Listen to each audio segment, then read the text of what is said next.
Paul and Pals podcast is brought to you by staying positive and never giving up. Let me get my intro in because in rare occasions I intro people now because usually we're just full steam ahead. If it starts, you catch from second one, we're already going. So, Paul and Pals podcast, welcome everybody. Appreciate everybody here. I am joined by a dear friend, co-host of Marriage is Tougher Than Woodpecker Lips. I know I messed that up last time. I say co-host because his other co-host is named Paul, not me. I realized that that's the Paul, that's the angel on his shoulder. I'm the Paul, I'm the other one on the shoulder. So everybody, Mr. Bryan Hooks, how are you doing, sir? I'm good, man. I'm good. Thanks for having me on, man. How you been? I can't complain. We can go into the ins and outs of it when we get out of here. If you have the time, I know you got to move it up a little bit because you have some things that came up. I do appreciate your time and probably waking up a little earlier to hop on with me. I do appreciate it. So thank you. Yeah, no doubt. Yeah, life is gonna life, you know. Like somebody told me poker is gonna poker, life is gonna life. So Yeah, as long as you understand that concept of it and keep important things in perspective, it's all blessings. So I'm blessed, man. yeah, End of the yeah. day. That's one area that I had to learn lessons consistently. You know, keep the important things important. It's been a bit of a struggle for me because I still have these things that I want to do for myself, selfishly, right? And you know, like you said, life's gonna life, and it don't make you go where it wants you to go. Yes. Until you kind of realize that you are the driver. When you end up being the passenger and you're letting life and circumstances take the wheel because you don't know who's behind that wheel. You could be getting ready to, all right, now we're good. We're just gonna make it right here. Next thing you know, he's barreling off a cliff. And by the time you realize it, you're in a world of hurt. You know, Yeah, and part of that perspective is just knowing that ultimately you have the wheel. And right. your lefts and rights and where you're gonna go is on you. You set your destination, you know, put on the radio, and you just head out. And once you realize that you are behind the wheel, it it, it makes things a little bit easier to manage. Like again, because that does end up giving you perspective, and you do the best you can, man. And you just keep the fact that at the end of the day, it is what it is. I've gone the stoic route, which is you can only control what you can control. And at the end of the day, the only thing you can control are the thoughts in your mind and how you implement them. Hmm. So everything else, I always tell everybody you could be the healthiest person in the world and have a heart attack. Never smoke a cigarette a day in your life and get cancer. You have zero control over 90% of 95% of the things on this little spinning marble. So the only things you do have control of, you take those things and you try to work them the best you can. Yeah, yeah. It's funny because for me, being who I am, I do control a lot of the things that happen, but there are times where I still, even though I've grown, want to take a little piece with me from the past or a past life. You know what I mean? Um, and that's what hangs me up from time to time.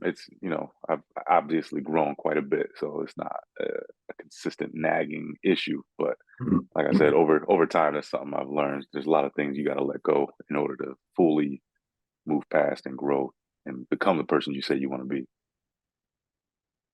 I guess if it ultimately doesn't help your end game, Mm. if you're a past bank robber and you're trying to live this new life and that life keeps calling you back and you're like, well, maybe I can get one more score and like, yeah, it's probably not a good turn.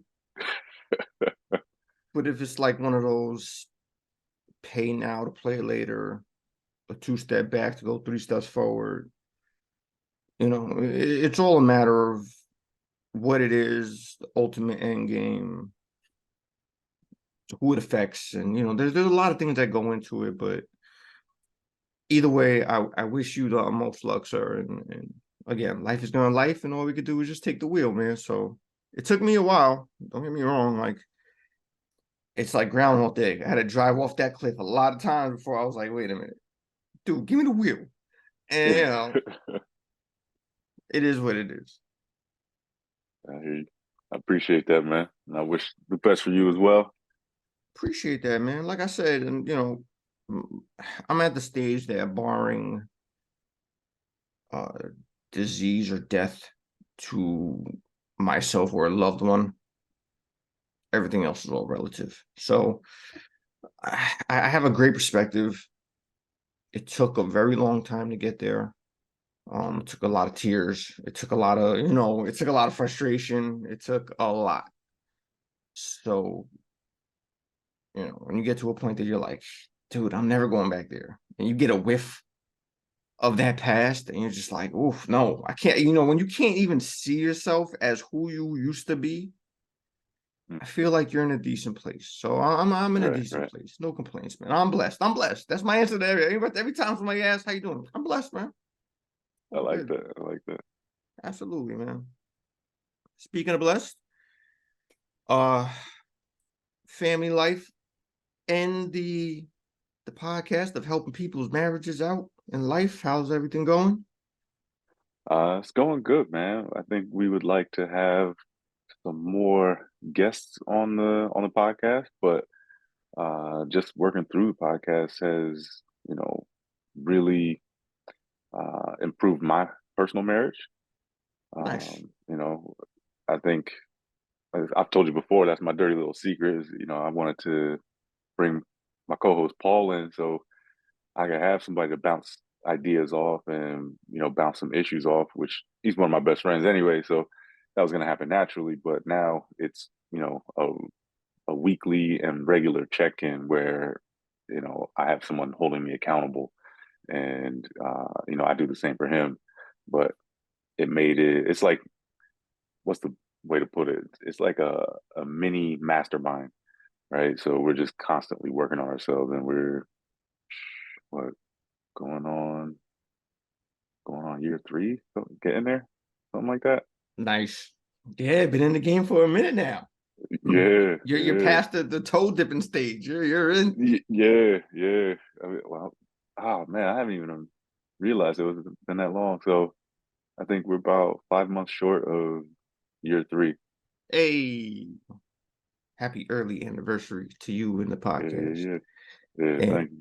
absolutely. Give a quick little when you're on and just give a quick little Oh, promo, man. yeah. So the podcast, like you said, is Marriage is Tougher Than Woodpecker Lips. Is me and my boy Paul. Um, I mean, you can find us on really any platform because we're pretty much on all of them, except the little niche ones that most people don't know about anyway. But what we do is interview men from around the world, and lately mostly just talk to each other about marriage, about how to be better husbands.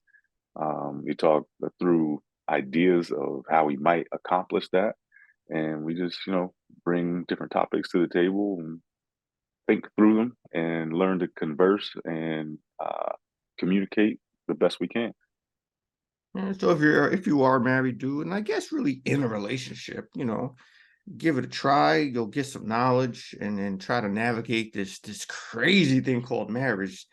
Yeah, You guys were awesome enough to let me hop on and give the perspective of a single man who has a different opinion. I don't challenge it. I really don't challenge it because I do understand that, marriage is a beautiful thing. I do understand that if you are in a good marriage, you're good. Like if you got that person you could lean on and wake up to and you're sharing things and you know obviously good times go with bad times. You know, there are some waters get a little wavy now and then, you know. But that's all part of that journey. And as long as both of you guys can maintain that, all right, we're in this journey together, and there are going to be waters that are a little bit rough, you know, it's ultimately a beautiful thing.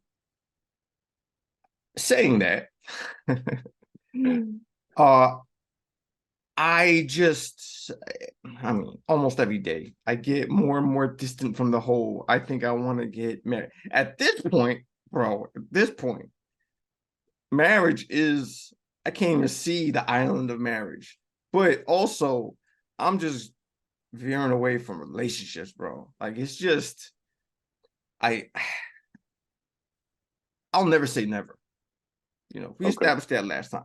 Last time I was with you guys, and because you guys are like, yeah, but damn. And I was like, well, look, hold on. I'm not saying, because Paul was like, do you ever see it? And I was like, look, I can't, I'll never say never. I always say I can meet somebody tomorrow that will change my whole perspective on everything. I understand there's a possibility.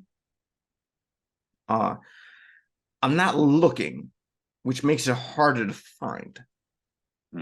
And probably, I don't even like to use this word anymore. That I don't really. All right, I'm going to use it because I have no other better word to use. But I think I'm just traumatized in the fact that I'm just like, there's just too many examples. I'm pretty sure there's great women out there. The ones I meet are not that. So the examples I have are just horrendous. It's like, wait, why? Why do I even want to attempt this? Like you saying, you know, like I was saying, dipping your toes in the podcast. Like, I'm not even near the pool of relationships. Like, I'm in the room watching ESPN, like looking at the pool, like, nah. Because I just want to take a nice little dip in the pool, and people are throwing tiger sharks in there, like, go ahead and swim. I was So yeah, if you guys want to have me back on. Yeah, I mean, I'm very fortunate to found, you know, the woman that I found. And like you said, I mean, you're not gonna find a 40, 50-year marriage plus that hasn't had its issues. You have to go into it knowing that you're gonna have to do some work, right? And I think the biggest mistake a lot of these people who get married make is they think it's just supposed to be automatic, right? Like Disney fairy tale, we got married, tra la la, you know, happy ever after. Like, no, that's when the work begins. Yeah, You know what I yeah. mean? I remember, like, I actually watched that episode a few times just to get my, you know, because I'm big on dissecting. Even though I was there, you know, you go back and try to hear things, or you know, read in between certain lines and be like, oh, okay, I get that point. And you made a fabulous point, that fairy tale ending that people have in their head, that okay, they strolled off with the whole town cheering them on in the carriage, and life is all good, but they don't realize that, you know, Beauty and the Beast had to deal with bills. You know, they got a little beast running around causing ruckus, and it's a little bit Yep. of a headache. You know, beast hair is growing gray because of trauma. And, you know, and that part, if you understand that part, like you said, it goes with the territory. You know, you can't have, you can't pray for rain and not expect the mud, as I heard recently. Okay. Um, that part is an understood part. We're living in an age that it's the extra stuff. You know, that the extra things that's like, well, that's not part of what we're discussing. That's just some extra stuff that's just detrimental to a relationship. And we brought up examples, and one of them, and this is the relationship part of it. But before you get into marriage, you got to get into relationship. and the state of the dating world in which we live in today. We can go into why it's changed. We can go into the reasons why we think the dating pool is just a cesspool, how it is right now. But one of the examples you brought up was the Cheesecake Factory lady. Yeah. You made me I want to thank you. You made me like really go research things again. I haven't. Usually I just have a topic and I just fly off the dome. But you had me jotting notes down, like, okay, I gotta, So the Cheesecake Factory lady doesn't represent all women. It doesn't represent the entire dating scene. But this entitlement level is a problem. And that's one of the issues I think that we've in the dating world has come across, is this entitlement of a woman, and right now I'm just saying woman. I know men do foul shit too, but right now we're going into the woman side of it, and from a man's perspective. And women have this fallacy that they can just show up, and that's just all that's there. That I'm here. Like, what you mean? What do I have to do? You need to do this. You need to be this. You need to pay for this. I need to feel protected. I need you to have personality. I need you to do this, this, this, this. All right, well, what are you doing? I'm here. What you talking about? I took all that time to get ready. Look at me. Yeah, and that's what the Cheesecake lady says. She goes, look at me. And not for nothing, if I'm grading 1 through 10, 5 being average, 5.5, 6, like, Right. there was nothing, and that's another thing. Like, girls have this empowered, entitled shit that if you tell them to rank them, I'm a 10. That's right, queen. You're a 10. Don't worry about, not knocking, but don't worry about that you're 200 pounds, blah, blah, blah, blah, this. But how you see yourself, that's how the world should see you. It's like, no, that's not how it goes. Like, perception means shit. You can have that confidence, but the reality is, Cheesecake Factory lady, who are you? Now, so I will argue one point on her behalf.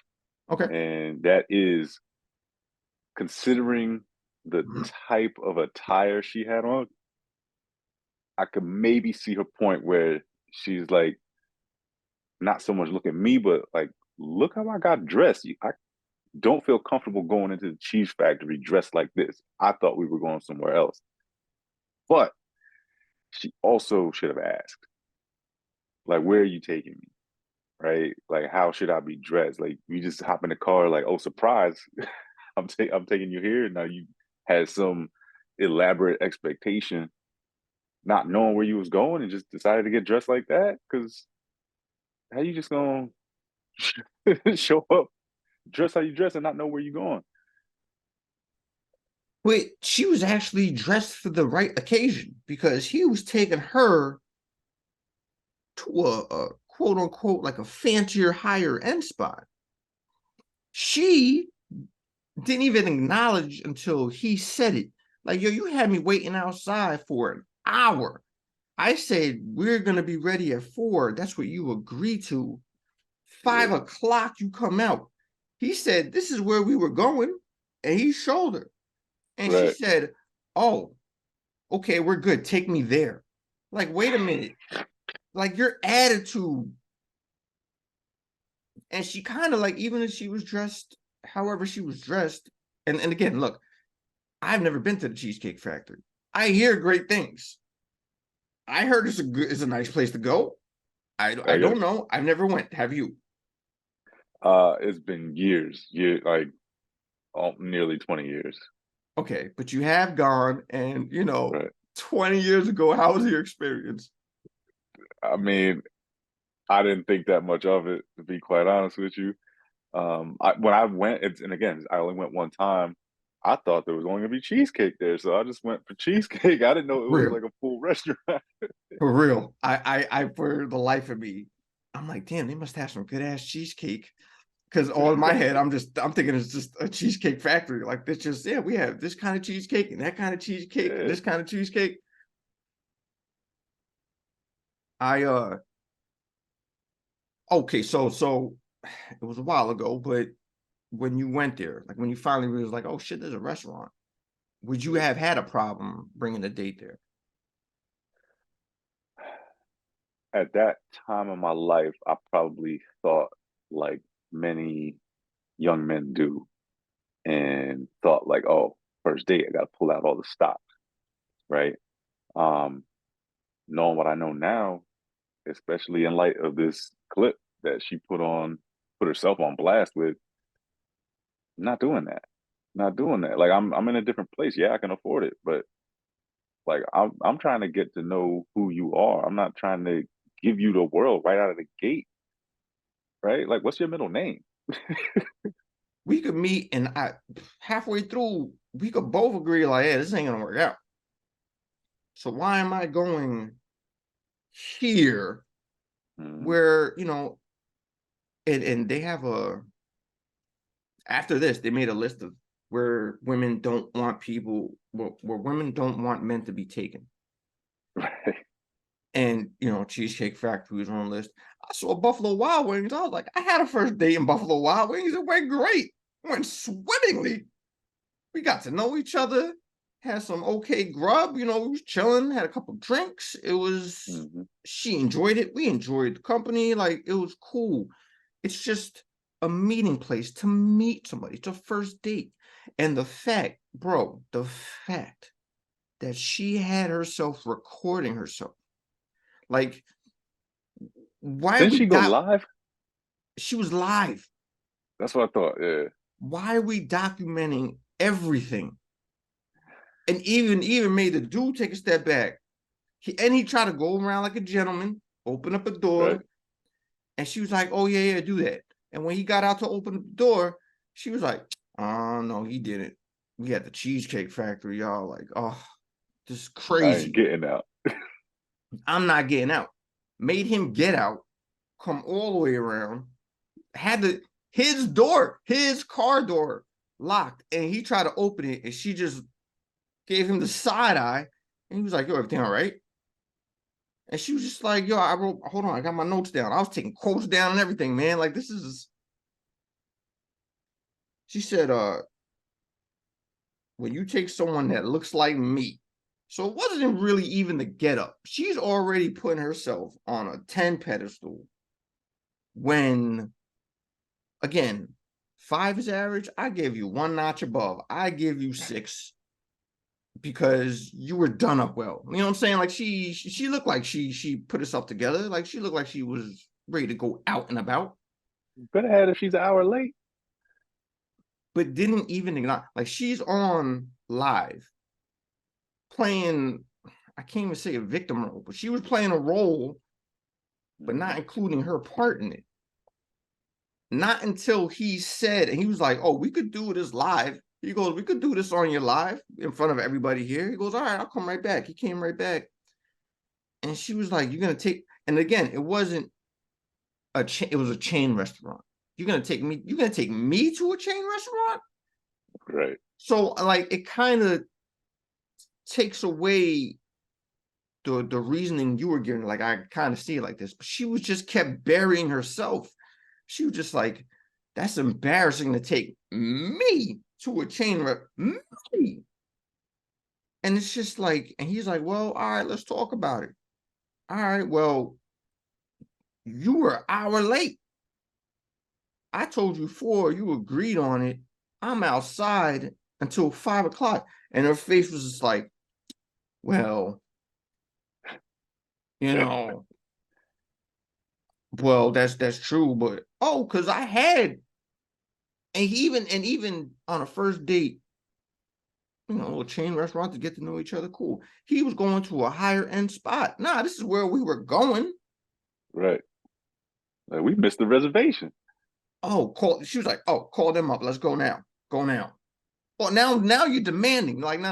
F this place. We're going here. We're going here. You're behind the wheel. You're paying, but we're going here because I'm saying so. Go ahead. Like, no, let's go.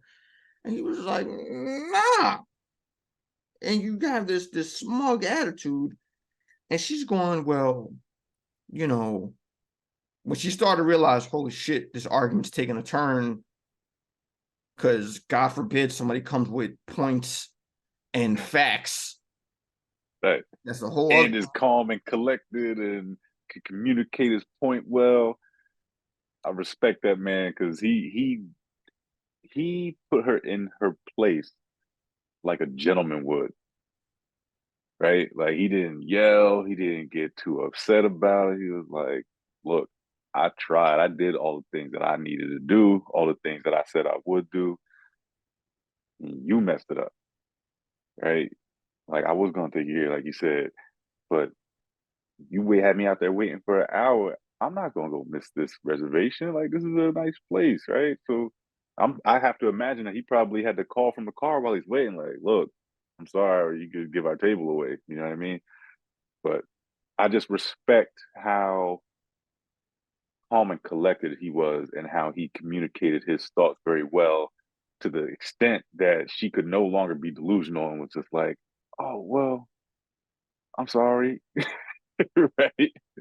Yeah, and at the end of it, we'll get to that. We'll get to that because at the end of it, she was a whole new person and cut her live off, so she was donezo. And even and you know, it's easy to be calm, cool, collective when you're dealing with foolishness and you're armed with logic. Yeah. You don't have to go off the rails. It happens sometimes because you just get so frustrated with what you're dealing with. So points to that dude. Because you know, you're right. Like he did handle like a gentleman. He could have went off. Like he really could have been like, bitch, you an hour late. You ain't even on rent. Like I should be taking you to McDonald's right now. Like he could have went. He could have took the gloves off.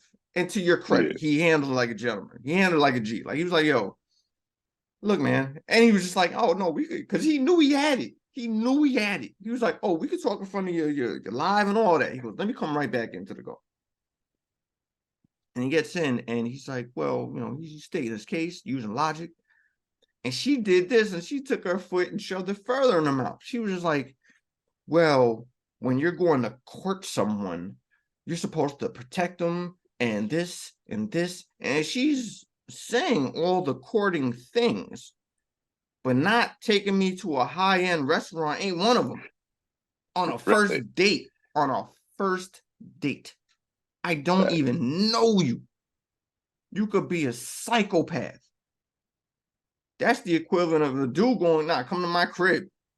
Like, wait a minute. Like, I don't even know you. Like, we haven't even physically met yet.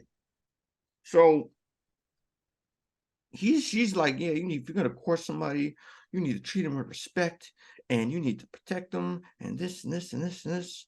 Like nowhere in those guidelines, and everything she said was true, but nowhere in those guidelines is the courting process is I have to ball out on a first date. Who are you? This entitled thing blows my mind, dude. Yeah. Man, I'm gonna drop something on you.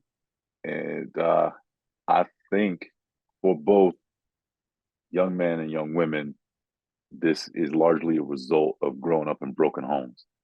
Right. Now leave it to the marriage podcast guy to say something like that. But like even myself grew up in a broken home where I only had my mother, right? So I didn't have a in-home example of what it meant to be a man, right? So what I saw was my mother dating, and what, you know, as a young boy has love for his mother, that's how I went into the world trying to treat women, right? Like I would want to give my mother the world, right? I grew up thinking like, oh man, if I could be a millionaire, I could buy her a house. She won't have to work. She won't have to do nothing, right? And so that was going through my head. It's like, and that's what built on how I should treat women. And so there's a lot of young men out there thinking that's how women deserve to be treated, and that's how they should be treated right out of the gate. So I want to say, maybe that they're not mutually exclusive, but women, when they are appropriate, deserve to be treated in that fashion, right? And I don't want to say earn it, but to some extent earn it, right? And by that, I mean you have to show me that you're worth it, not just show up, you're an hour late, got dressed, look half decent. That makes you earn it. No, right? Or that makes you deserve it. No, it's you got to give to get. And then on the part of young ladies growing up in a broken home, I've heard it said that they don't know how to receive love from a man, right? You have a mother who is coddling and very much so like, oh, you fell down. Let me. Yeah. Your father's like, why'd you fall down? Get up. You know what I mean? And it's love, but it's a tough love, and there are just different expectations set when you have a man in the home, a father, right? I'll use that word as the respect demanding word that it is. When you have a true father in the home, you grow up different, right? And you learn that, oh yeah, I'm gonna have to work for things. I'm gonna have to earn things, right? Everything's not just gonna be given to me. Um, and and you learn that tough love is okay, right? And I've even heard it so far as to hear it from, and I know you're not largely religious, but um, this is the same way that God loves his children, right? Right. It's it's a tough love. I have expectations. I gave you rules. Do not break my rules, and I will give you what you deserve. If you break my rules, deals off. I still love you, but you no longer have earned the things that I have set aside for you, right? And that's how men love. That's how men know to love. That's just in our nature because God designed us that way. And so when you separate any one of those two pieces, either the mother or the father, and you grow up in a broken home, you are just missing a piece of how to interact with society. And I'm gonna land my plane there. Nah, that's facts, man. I wish I had that like that air horn, because dude, that was fire, man. Like that was a bar. Like that was, I mean, true. Uh, it's harder when you grow up in a broken home because you're missing that part of what it is to elevate. You're just missing those lessons that need to be learned. Mm-hmm. And you're 1000% correct. Like, kind of was like, well, maybe kind of, I'm just gonna say it, don't get offended. Like, no, everything has to be earned. Everything. Respect has to be earned, love has to be earned, trust has to be earned. Like, everything is an earning process. And if you don't abide by those rules, we could, I mean, we put the religious aspect to it, and yeah, like I'm spiritual. Well, that's a whole other. We'll have to go into another whole episode to talk about that. But the rule is the same. There's consequences for actions, Thank you. Yep. and yeah, it sucks when you don't get the lessons early. Because then the consequences come out, and then you have to learn them late. But by that time, who knows the fallout? By the time you reach the light bulb moment of, oh shit, I okay, I fucked that up or whatever. But you could see it. I'm not saying she came up from a broken home. I don't know her, obviously, but that entitlement and the not even just getting it, because he gets in the car and he was just like, you know what? I don't think this is gonna work out. Let me take you. And when he started to say the words, let me take you back home, her face, jaw drop, and she was like, oh no, he didn't. And then she started to backpedal. She was like, well, I thought we can at least compromise. In my head, I'm like, there was already a compromise. You're at the Cheesecake Factory. That was the compromise. Because he already, Right. without scolding you like a grown dude, he scolded you. He's like, yo, I came out. I told you 4 o'clock. My reservation was for 5. I figured we'd still have some time to get to know each other before the reservation. Well, yeah. So without even him saying it, that was the compromise. I still want to get to know you. I'm gonna look past the hour wait that you had me waiting. God bless him. There was a time I would have waited. Now I give it 3 looks. I'm gonna space out the time, but on the 3rd look, if we're 15 minutes in, it's like, oh, we're getting real close. Cause I get it. Maybe she's using the bathroom, something happened, she's on the phone. I get it. When we get into the half-hour mark, oh, that car's warming up. Like, okay, right? Like you officially no longer respect me. Yeah, and it's again, it's her going, well, and she was probably, well, he'll wait, look at me. This again, man, it all goes back to this entitlement thing. And she was just oozing entitlement. Yeah. Everything she was saying, the smugness that she was saying it, you're taking me to this chain restaurant. It's not like we're going to Wendy's. Like there's levels to everything.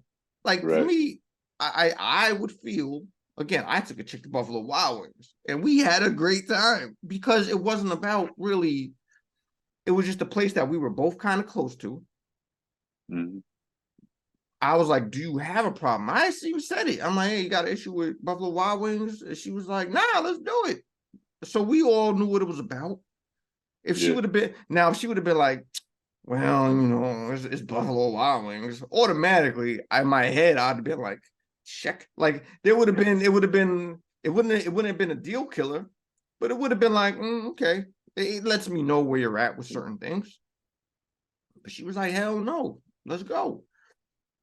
And we could have just been in the fucking parking lot and we were just in a conversation. Like the whole time we weren't looking at TV screen. We weren't just twiddling our thumbs. Like we were having a get to know you moment.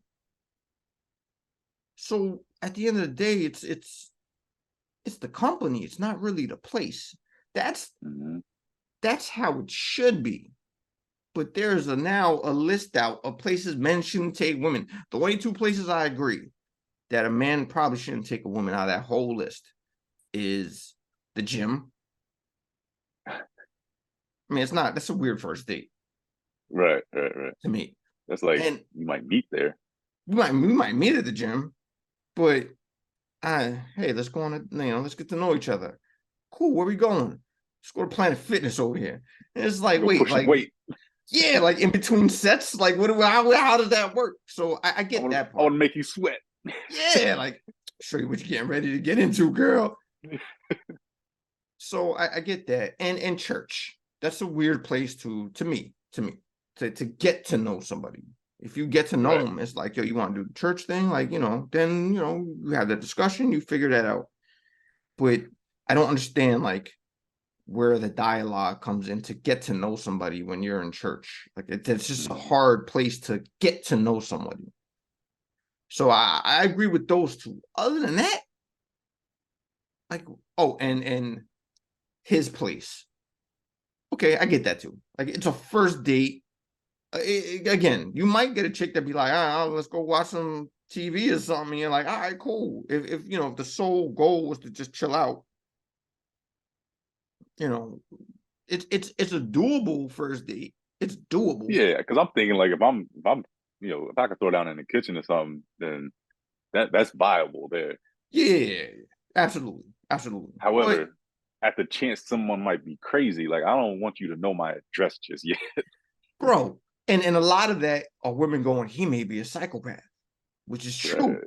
Because not for nothing, there's not much from stopping a dude from chucking a chick through a window. Like, there's not much that's gonna stop that. Not that you should do it. Guys, don't do it. I'm just saying. But the reverse part of that is this chick might be out of her mind. And you bring it now, like you said, she knows where you live at. She got, oh my God, like the potential, oh my God moments in that equation. So Getting yeah. that phone call at work, like, you said what? Oh, oh. I'm at your front door right now. I'm about to blah, blah, blah. Oh, whoa. You're just at the mercy of her at that point. You Yeah, finally make exactly. it home and your house is destroyed. Or worse. Like, Yeah. let a chick catch it. Like, oh God, the potential on that. So I agree with that. With the dude's house being an option if if you get a couple conversations in or whatever, it's possible. Like you said, it's a viable option. Right. But again, like a restaurant that serves food, like I said, you're not going to I don't even want to knock it because I don't eat it anymore. But like McDonald's, like who cares? Like we're just getting to know each other. Yeah, we go on a Subway. You And can you sit might, down. yeah, yo, like Let so, me get that car door for you. but you might, who's to say that can't work out? If you meet a humble chick that just wants to get to know somebody and has a genuine interest in you,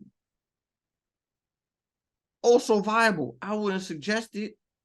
You know, again, man, easy access is right there. They serve decent food. I was like Buffalo Wild Wings, what's up? And she was like, cool.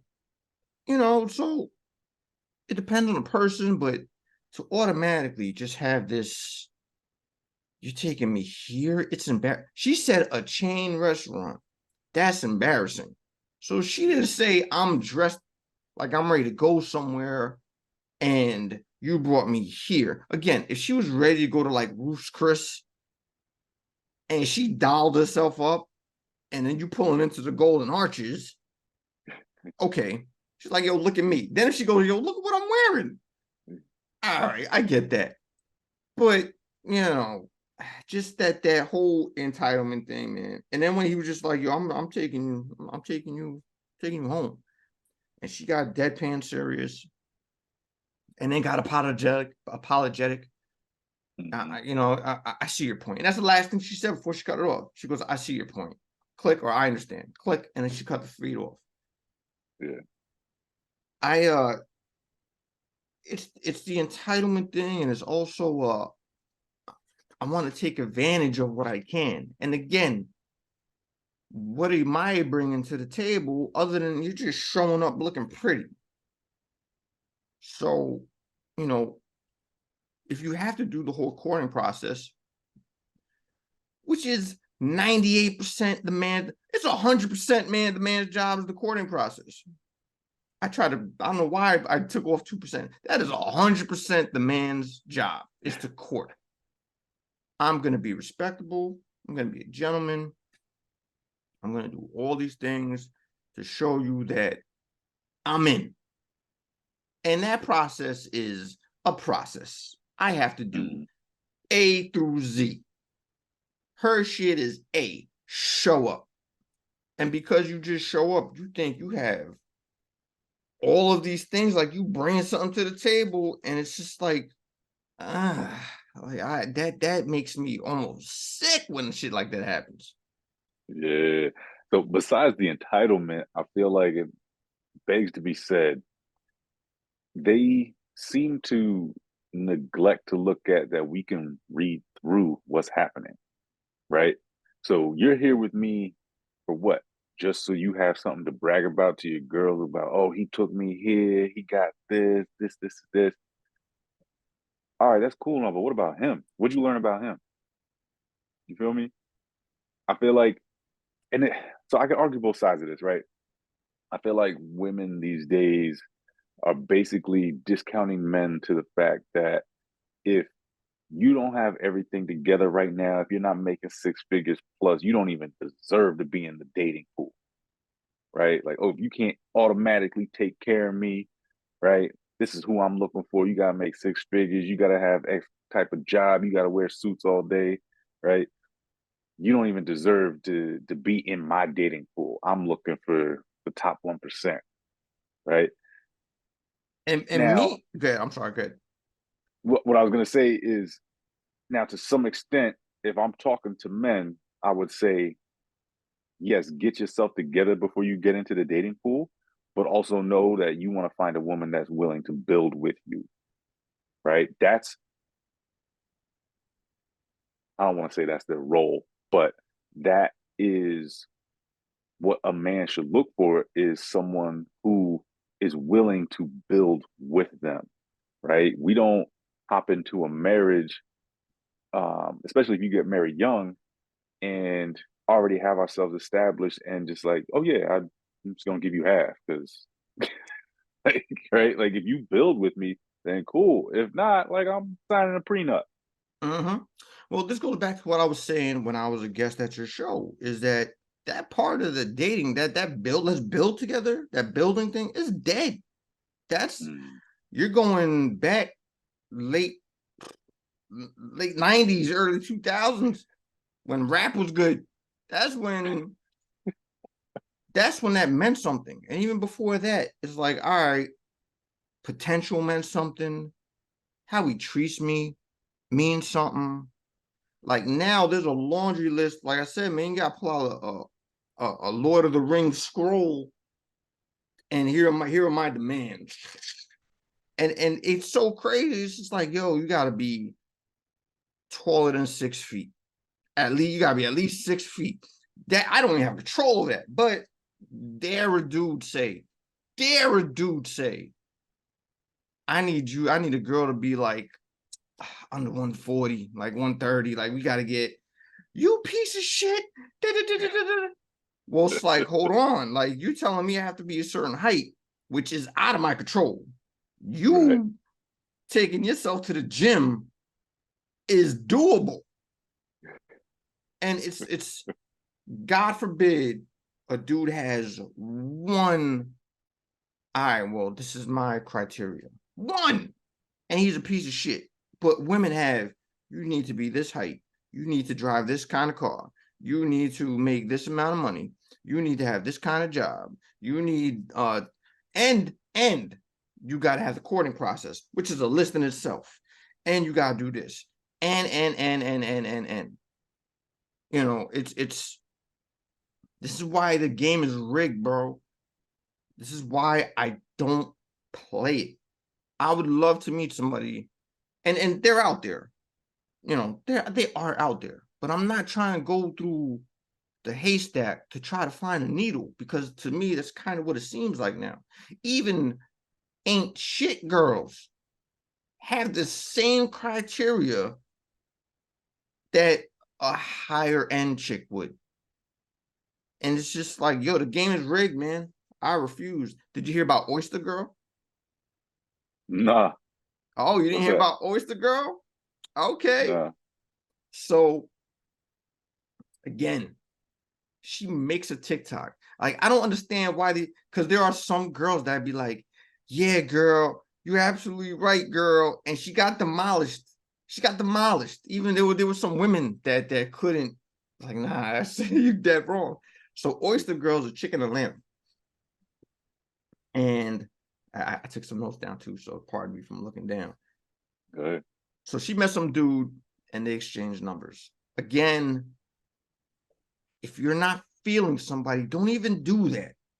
Because she made a TikTok where she was recording the whole date and then made a TikTok afterwards. So now she's narrating her whole situation.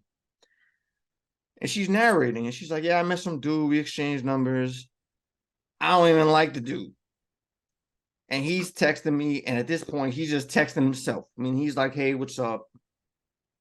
Yo, what's going on? Like, he's just texting her, but she ain't responding, you know. And you know, guys, he said his piece too, because he got on TikTok, because it's a TikTok kind of world. Like, this is a social media kind of world. So everybody has to have these say for everybody to hear. So Right. she goes, why I didn't block him? I don't know. But I was bored. Hold on. She goes, today I was bored and had time. He texts her, do you want to get drinks? Okay. Not, do you want to get drinks? And she was like, all right. you can meet me here.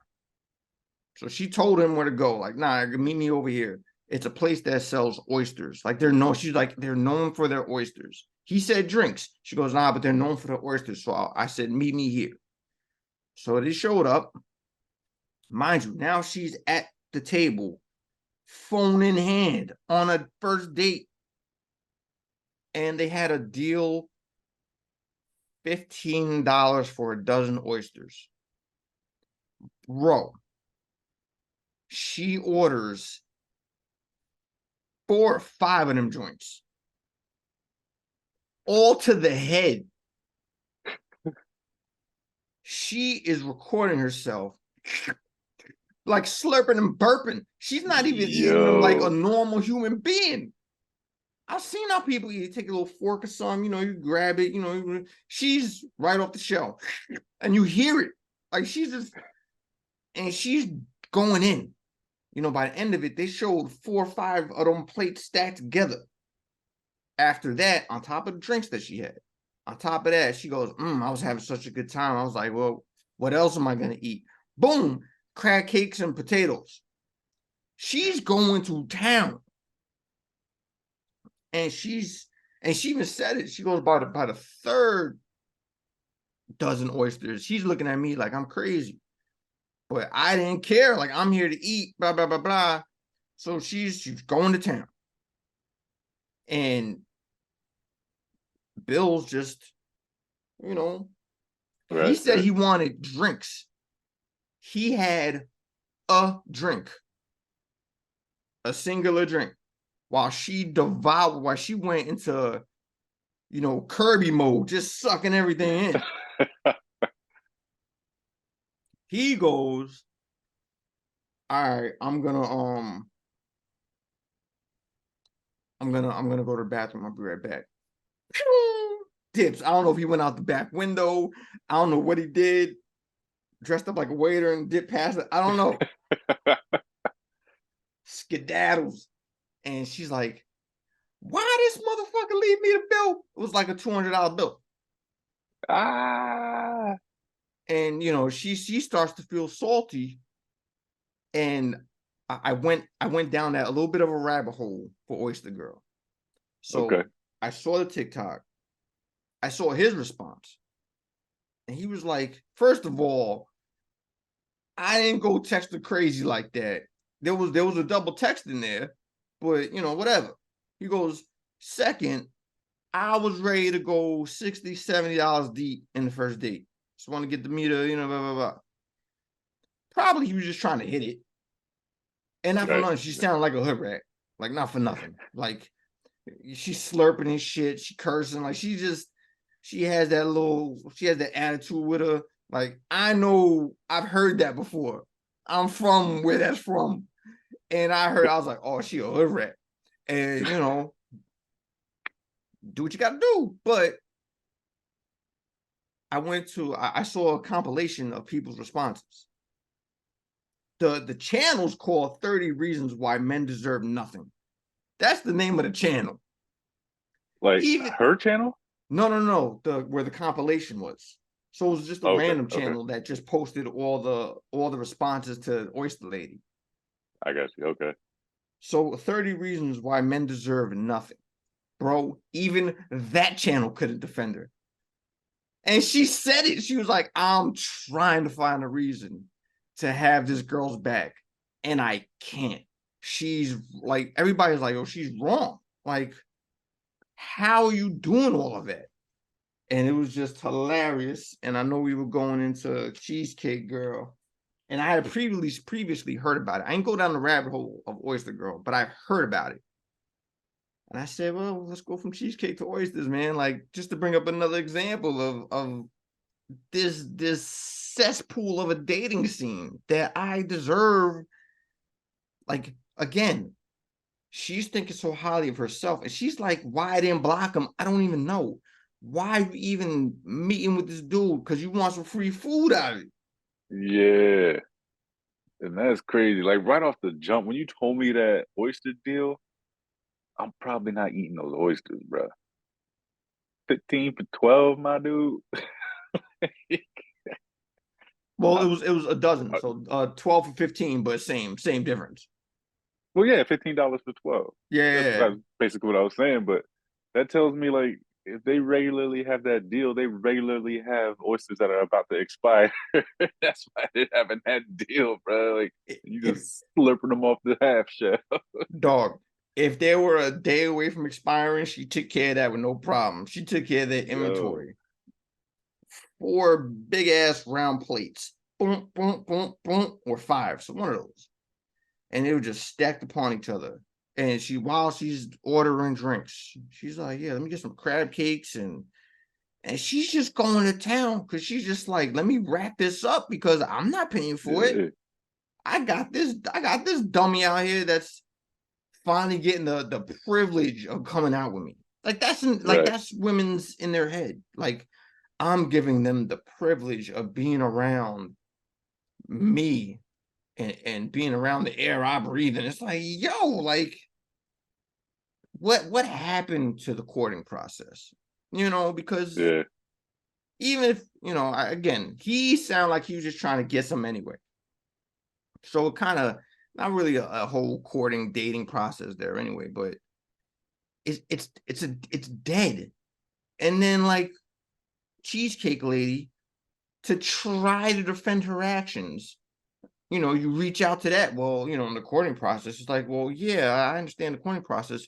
What you're doing has nothing to do with that. And then she was just like, oh, sorry about that. I see your point. Click. And again, what is this? I have to document the entire date. That's such a turnoff. Why are you recording? I mean, it's the same mentality. They're trying to get an easy come up. They think oh, this is TikTok gold. I gotta post this. Everybody's gonna have my back. Number one, and then number two, should it go viral, maybe I can make a little coin on it. That's all it is, man. Trying to get that easy come up. It's so not what it was when I was growing up. It's so not about liking anybody anymore. It's not about building. It's not what makes a healthy relationship a relationship. You have to go through such a thick fog to even get to the starting gate that it's just like, I why am I playing a rigged game? And again, I know at the end of it, I'll end up cutting my nose off to spite my face because I'll probably miss out on something that could potentially be there that will make me Mhm. happy. But it's just like, going back to our conversation on your podcast, like I've touched that stove enough to know that, I don't have any more like fingerprints left. It's singed off my fingerprints. And it's just like, yeah, there potentially is a great, there's something great there. But now the oven tries to come at me. Like the dating game has gotten so crazy, I don't even have to walk up to the stove and touch it. The stove is just on fire chasing me. And it's like, why? Like I don't and part of my experiences have killed that part of me of, you know, in at least in relationships. You get knocked down again, got to give it a try because that one is out there. It's like, yo, no, I don't even want to. Like, no, don't even want to go down that dark alley. Man, what I would say to you and to some others out there, if they're listening, where are you looking, right? So that's more of a question, but um, you would know this, right? Show me your 5 friends, and I'll tell you your future, right? So, are you hanging around married people, right? Do you have a core of people you can get advice from? If you were interested in looking for a girl, right? So, it tends to be that if you hang around, well, let me backtrack. What I would say is this: if you were intentional about gathering some friends who were married and you spent time with them, significant time with them, chances are they have friends who, female friends, who are admiring what they have and are looking for that, right? And for the fact that they are in their circle, chances are that chick might be about something. And that might be a better way that most people don't necessarily think about of going to and finding a significant other, right? But when we're young, we're like, oh well, let me go to the club. Maybe I'll pull something, right? Maybe I'll find something at the gym. But that's just throwing a line out there and seeing what I could come up with. I don't know if I got the right bait or not, but all right, I got something on the hook. Let's see. I can't eat off of this. Throw it back, right? But if you look at it differently, how I was saying, you might more readily find somebody who has some substance because they're already in, the circle that you've surrounded yourself with, who have something to admire. That makes sense. What I'm trying to tell you. Absolutely. Absolutely. My issue is, I don't know. I mean, I know married people, obviously you get to a certain age and people get married. So your friends are now married friends and all that. So unfortunately, the married people that I regularly hung out with, one has been divorced. One is now going through a divorce. And, it's like, then there's my parents. I'm not even like, your mom, dad, anybody go hook me up with? So it's not, you also have to, which is true. Like, your 5 friends, and if they're married, they'll find like-minded people that want the same thing. But, it's a lot of it has to do with environment. And unfortunately, the environment, even with the people that are married, going back to, I always hark back to our discussion on your podcast, because it's dealing with relationships and marriage. When your examples are not great examples of what things should be, because like now, the couple that's getting divorced now, they've known each other from high school, been through thick and thin, and I told them both this because I'm still cool with both of them. Yeah. And I'm like, damn, like they're just they fucking hate each other now. Like there's whatever love was there, they have a kid together. And it's like, how do you guys, and I told them, like, damn, I can't believe you guys let it get to this point.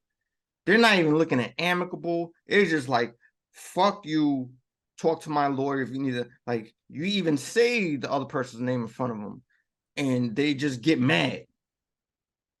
And, so the examples that's around, you have to have good examples for what you're saying to hold true.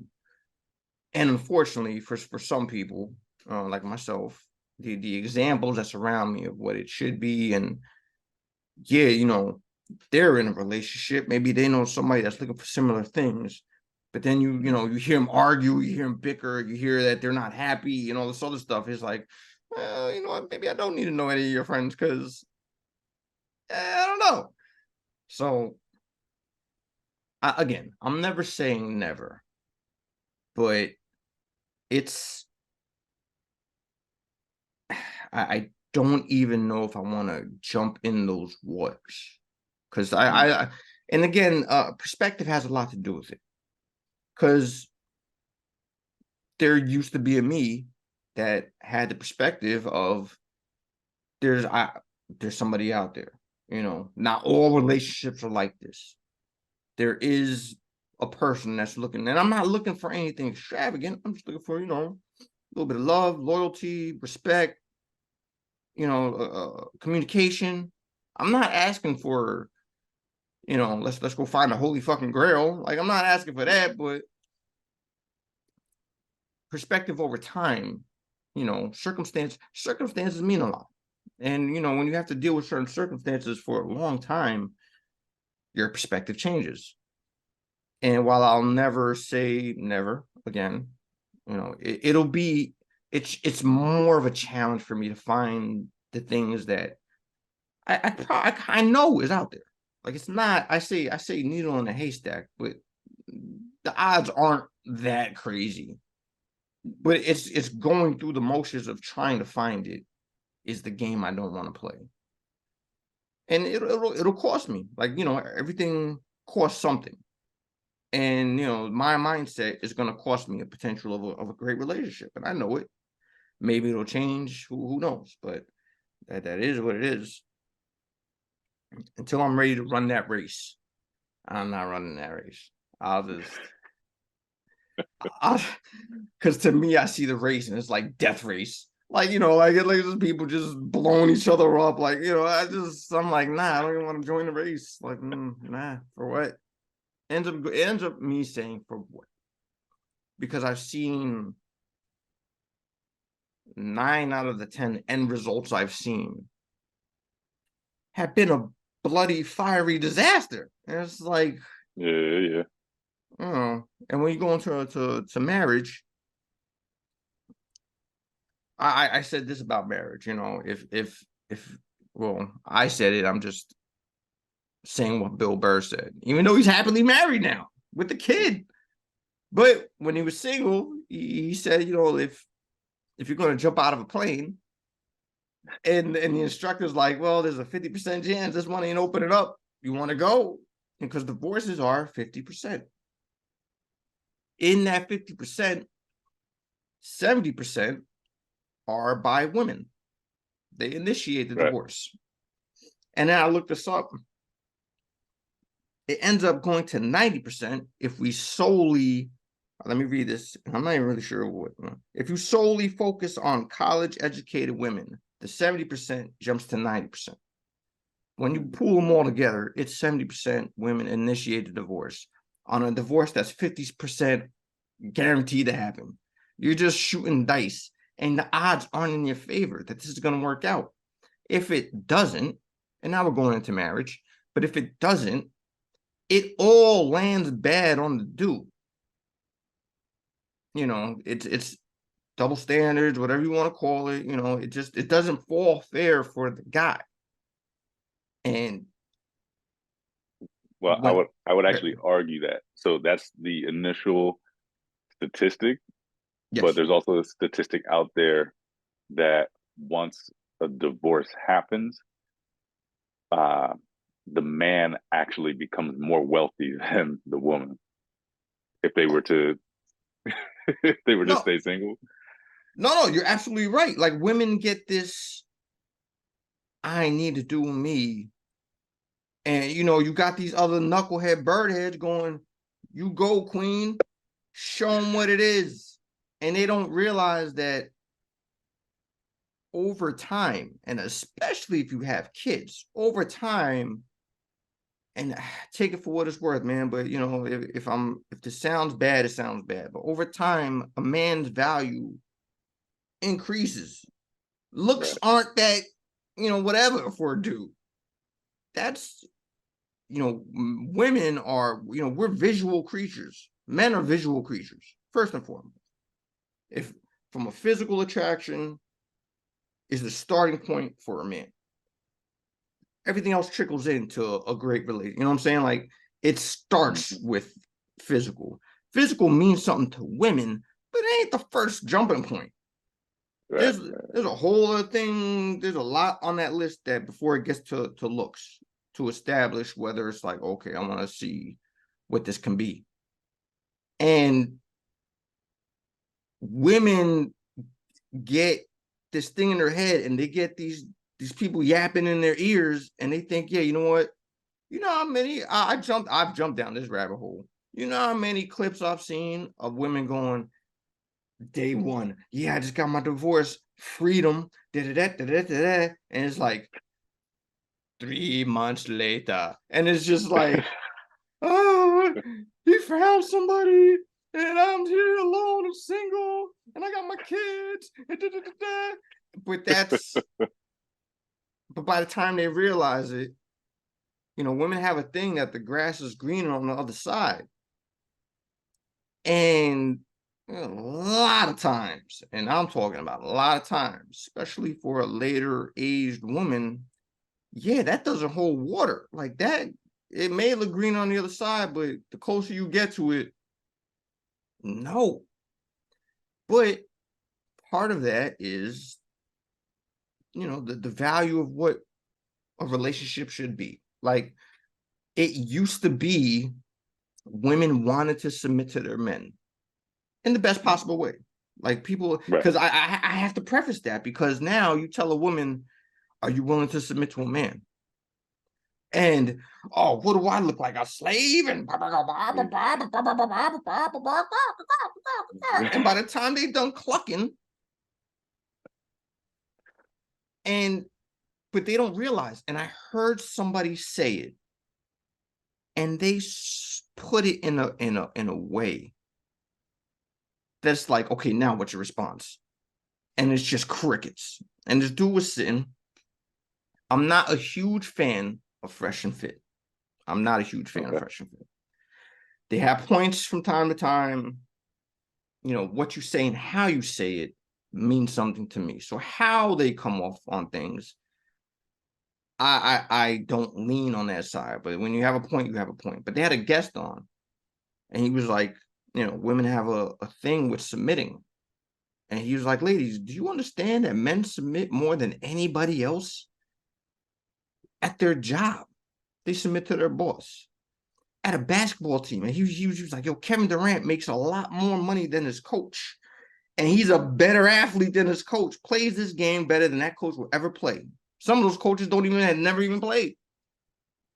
But him and 11 other dudes will sit down and listen to that coach because they're submitting to that coach because we believe in you that you're going to get it done.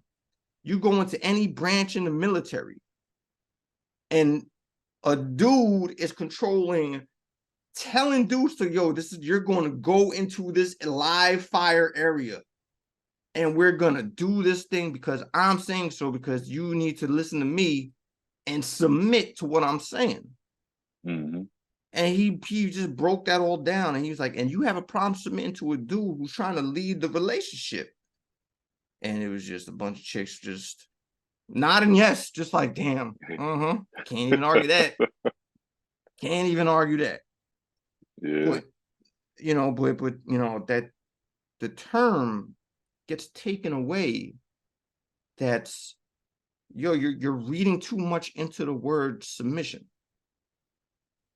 It's a beautiful thing if you do it, because you're going to be taken care of. That's part of that whole. If a guy has to do all of these things to lead a relationship, and really all you have to do is just kind of be there, and he's asking to be loyal. He's just asking to be a good mother to the kids.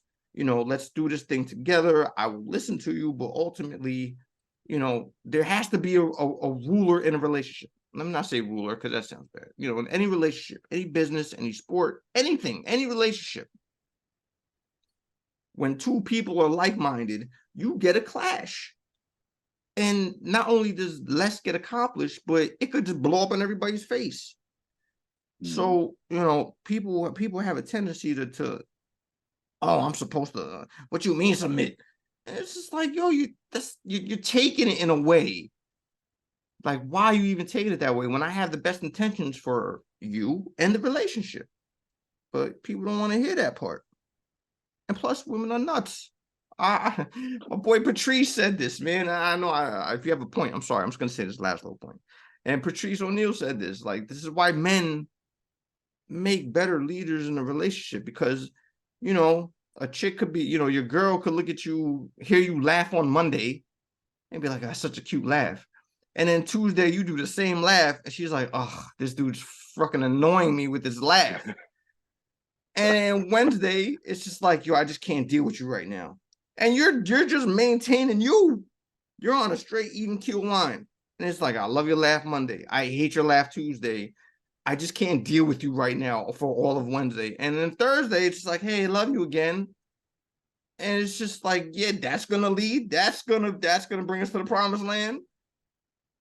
So I can't, you know, I'm corrupted.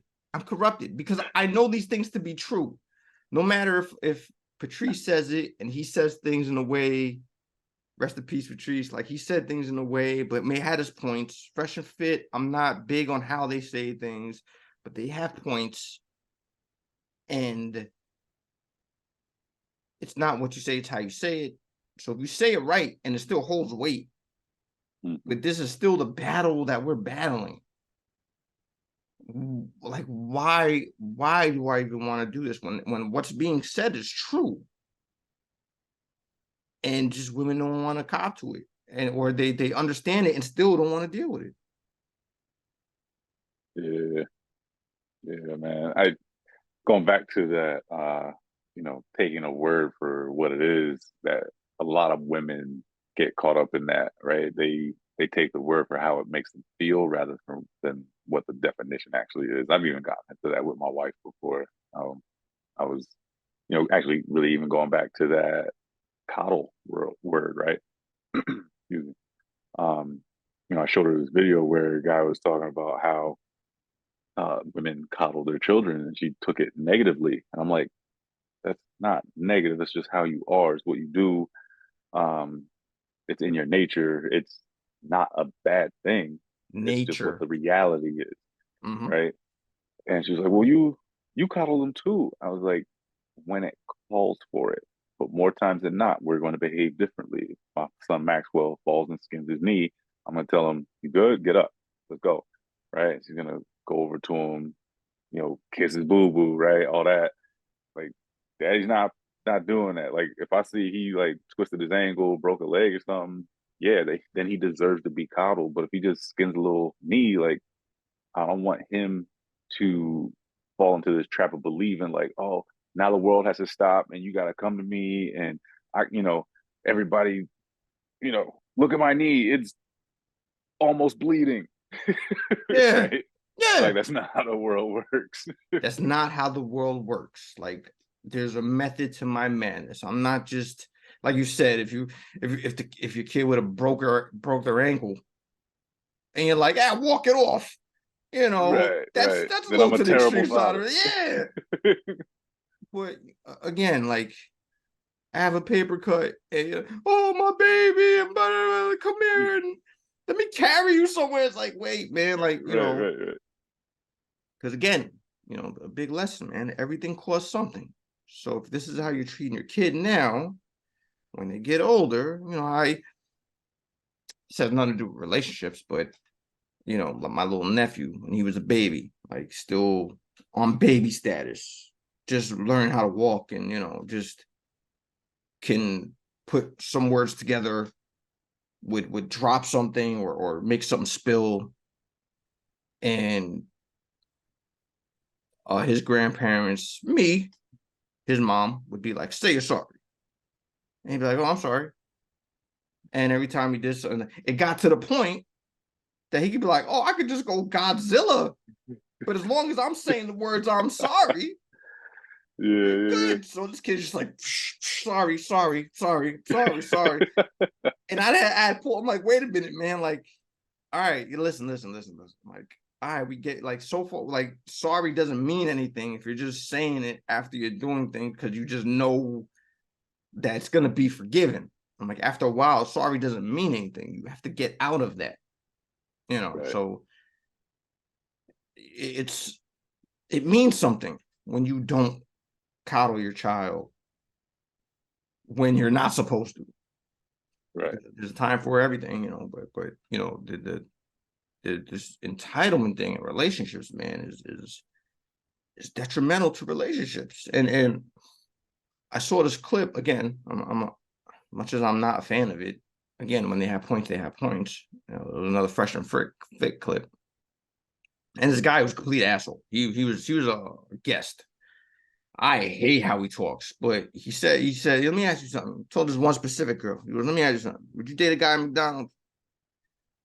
And she was like, ugh. Like, just put the ugh face. She was like, ugh, sound like Pusha T. She was like, ugh, like, no, why? Hell no, I'm not doing that. And he goes, all right, well, any of these girls on this panel, would you guys date a guy from McDonald's?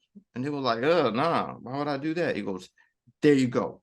He goes, a dude, if he finds a girl attractive, will date a chick from McDonald's because he just likes her.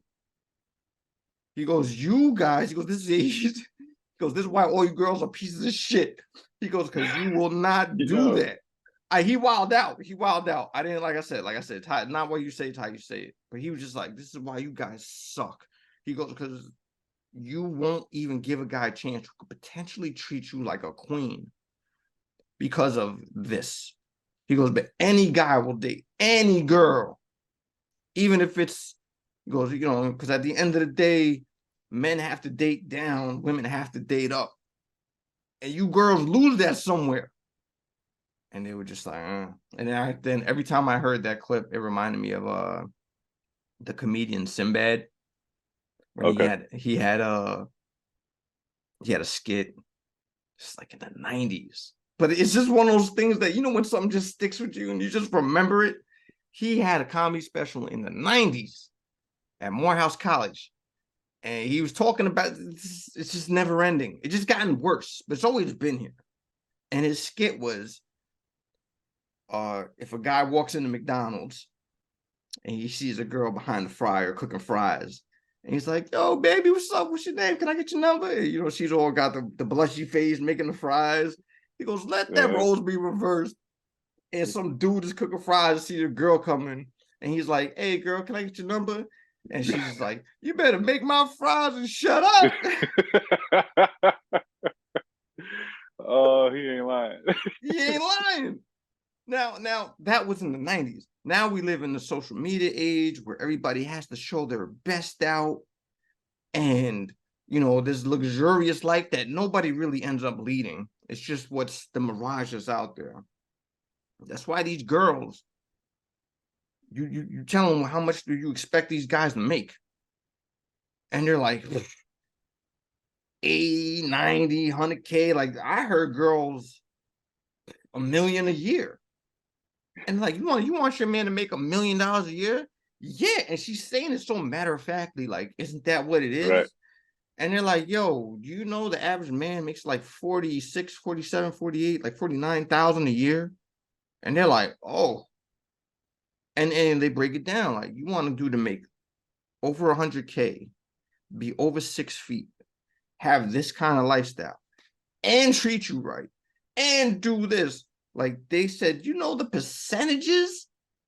Do you know the percent of man that is existing in this world? It's like less than 1%. It's like 4%. Yeah, it's like 0.4%. 0.4, like it's some ridiculously.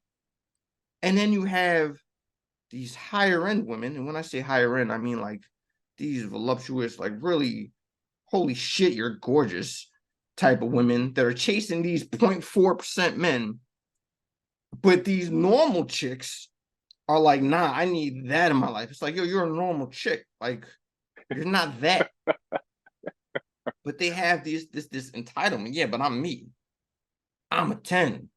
Even though, and you know, it's like, if you ask a girl to rank themselves, like 5 being average, which is nothing wrong with average. There's nothing wrong with an average looking chick. There are very beautiful average looking chicks out there. 10 being model, like model, super actress, like beautiful, almost unattainable beauty is a 10. Mm-hmm. I'm a 10. It's like, wait, what? I'm a 10. It's like, all right, well, take your makeup off and let's re-rank yourself. And it's like, well, it's like, nah, you're a 10, girl. Don't let nobody tell you you're not. But you ask a dude that. I don't like the ranking system. And it's because it's purely based off of looks. Like, if we want to get real about it, my ranking system is going to be, all right, looks, yes, but like, are you about anything? Like, are you religious? Do you want to be a parent? How many kids do you want to have? Right? Are you going to, what are you going to contribute? Right? So that's all part of my, are you a 10 or not? So you could have 5 looks and be a 10, but you got to have all those other things. You gonna destroy women with that point system. You're gonna have chicks in the negative. Oh, you're gonna like, I'm negative 47. If that's the case, like some of these chicks, well, like it's an average, right? Like you could be 5 looks but be 10 on income, right? And then maybe you're a 7 because maybe I want 3 kids, you want 2, right? And that comes into compromise. And that's what people don't realize. There's a lot of compromise to relationships and to marriage specifically. And they think that, oh, well, I showed up, I got married, we did this all, we had our day.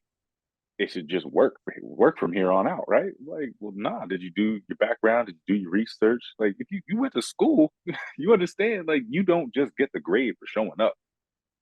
You know what I mean? You got to do the homework. That's wow. That kind of like perfectly puts it there. Like going back to Cheesecake Girl and all this other stuff. Like they think they get an A just for showing up. Right. And it's like, well, are you putting in the work? What's your test scores? What's your this? What's your this? Like, how about your classwork? Da da da. When you break it all down, it ends up humbling a lot of people. And I at this point, I'll include men. Like, dudes think that they're the shit, but when you break down to other personality traits, are you narcissistic? Like, are you a good dad? How do you treat other people? Right. Like it was a Muhammad Ali quote, like, treat the waiter or treat the businessman the same way. I forgot the quote, but it's like treat the high-end dude the same way you treat the janitor. And are you humble like that? Like a lot of things. And that's, I don't want to solely blame women, but in a way they have been corrupted to think that this life exists that really doesn't exist. Again, if I had a pie chart blame where it was going, nowadays I put a lot of that on social media. The social media age, and while technology is a beautiful thing, it ends up being the most ugly thing if the person that's using it is misusing it. Mm-hmm. So people see these lives that are being led, and again, it's a very quick snapshot of a life. It's just a picture, and people think that, oh, this is what I need to be happy. This is what I need to be fulfilled. This is who I need to be, this, I don't say alpha, but this higher end person. And it's really just a facade that people put, but people get caught into that, what that picture is. Yeah. And it corrupts men and women equally. In the dating game, it probably corrupts women more just because of what's shown, like some of these so-called beautiful, gorgeous women on Instagram, take away the makeup, take away the body modifications, they probably have, like, I've seen gorgeous women have an attitude that would drop them from a 10 to like a 2. Like, your personality makes you as beautiful as you are, makes me not even want to be in the same room with you. And the social media part of it is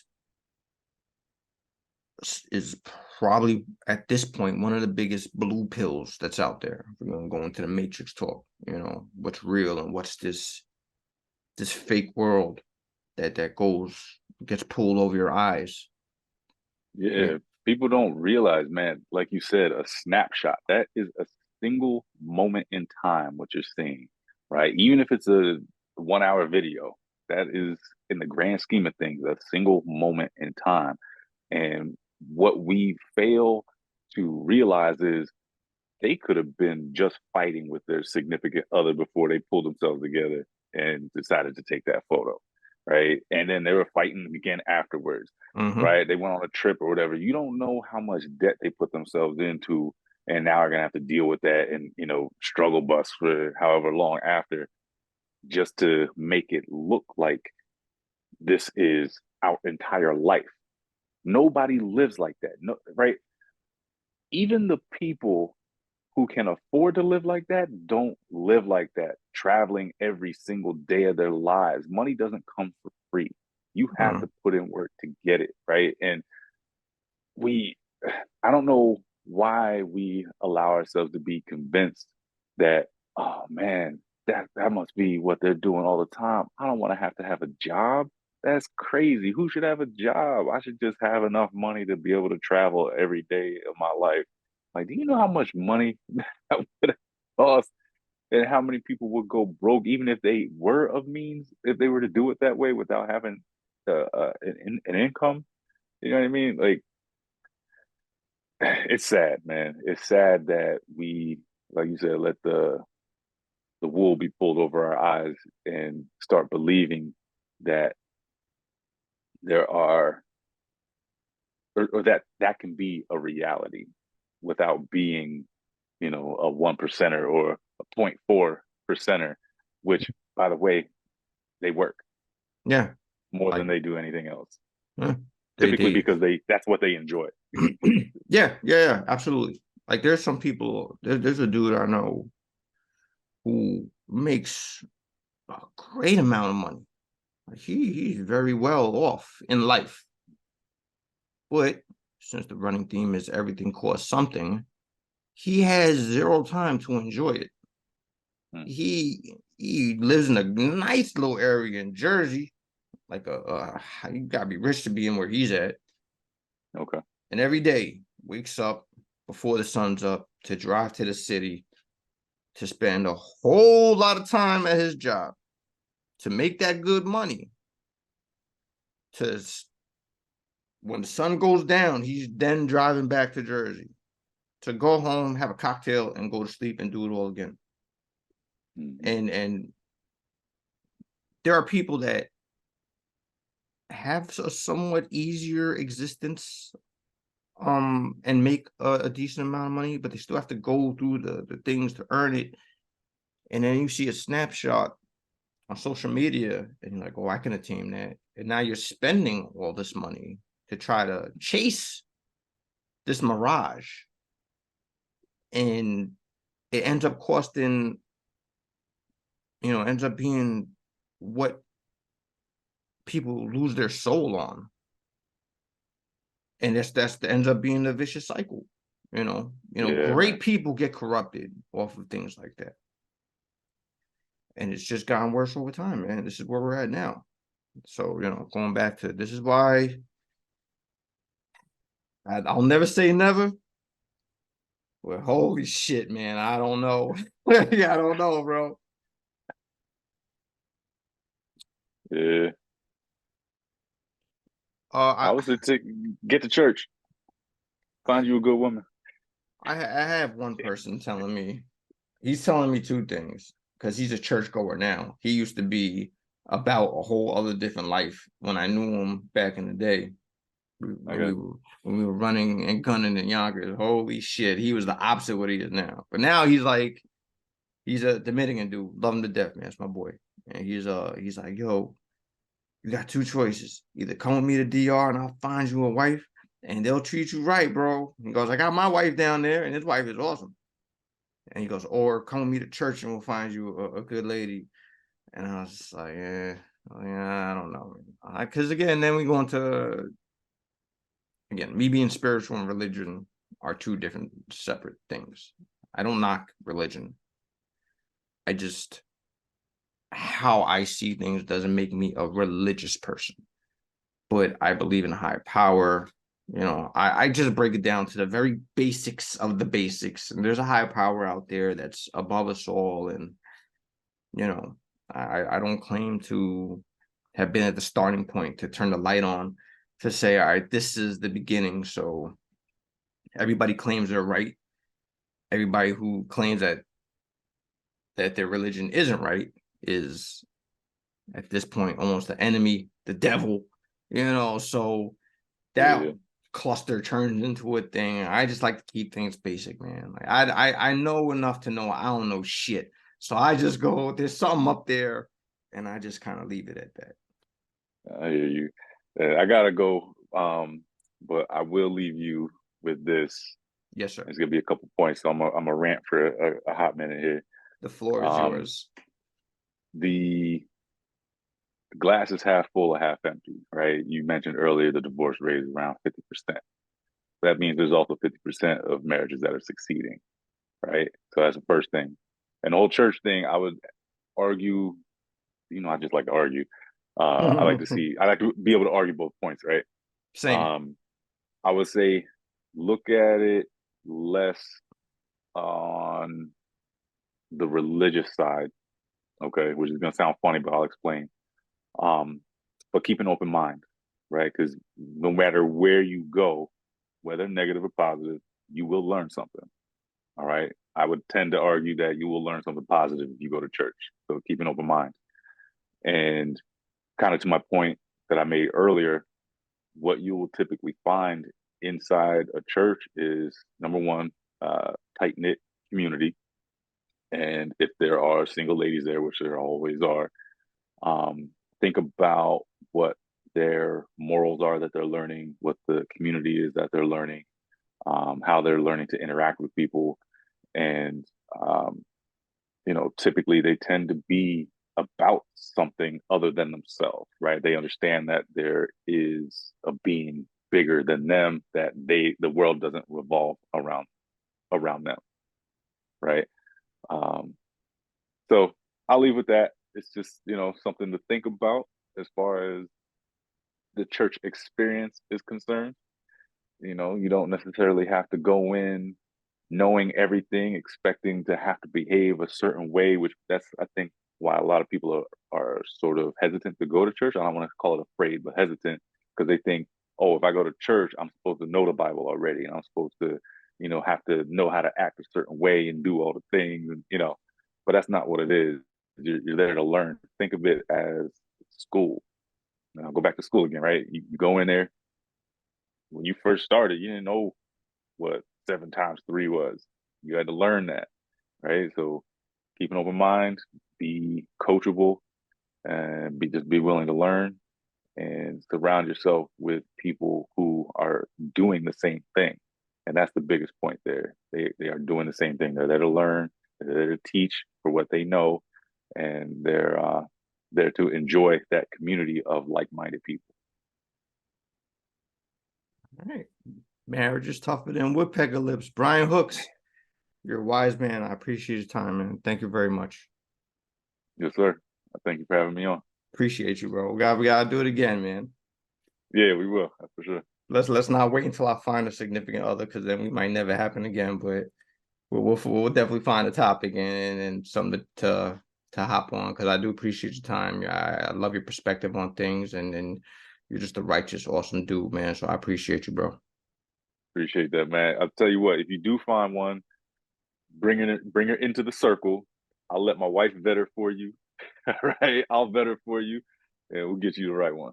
That might be how it goes. If I find anybody, I'm like, yo, go to this address, tell them I sent you, and as soon as she leaves, you guys give me the yay or the nay, and we'll just take it from there.